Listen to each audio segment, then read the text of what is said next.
cross section like this. And imagine this is your starting point, and we have an infinite right here. The step one is to make a hillside,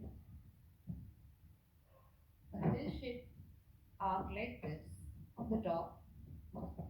In the bottom, we make a slight curve, and then we make that curve join this shape like that. Now I want you all to pay good attention to each and every feature because that is how you're going to draw in the portrait.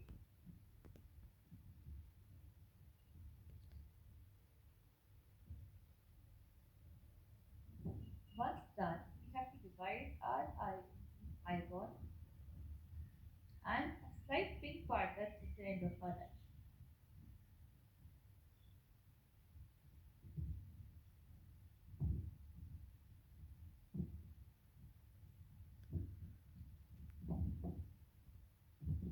We made a hill on the top, we made a slight curve and then reciprocated the hill shape at the bottom. We divided into an eye. We make the slight pink part and then we can go ahead and make our iris. So the thing with the iris is, it is circular. But the circle doesn't usually show in the eye, that's why I made it with dots. Because it's hidden by our top lid. We can go ahead and make our top lid and also a bottom lid.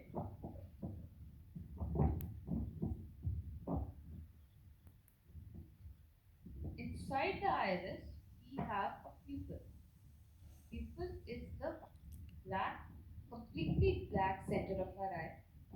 And when you are trying to make a realistic portrait, a very important thing to remember, it is a little trick, but it helps make your eyes look really very realistic. You have to leave a certain reflection.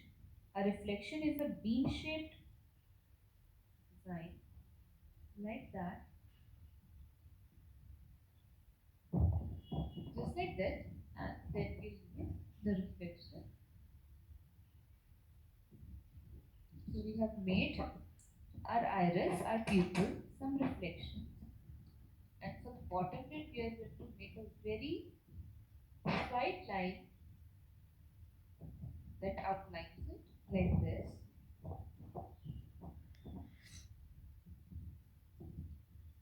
On the top, this is going to serve as the eyelid, and we are going to make our eyelashes coming from within and going out, leaving a good distance between each, and only making till the very half of the eye, no more.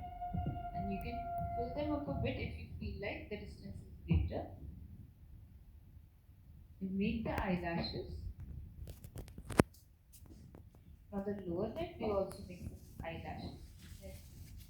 So I want you to try the structure of the eye. And after that, if you have any questions regarding the eye, just let me know. Otherwise, go ahead and make these for the same steps and make both your eyes on the left and the right side of the paper.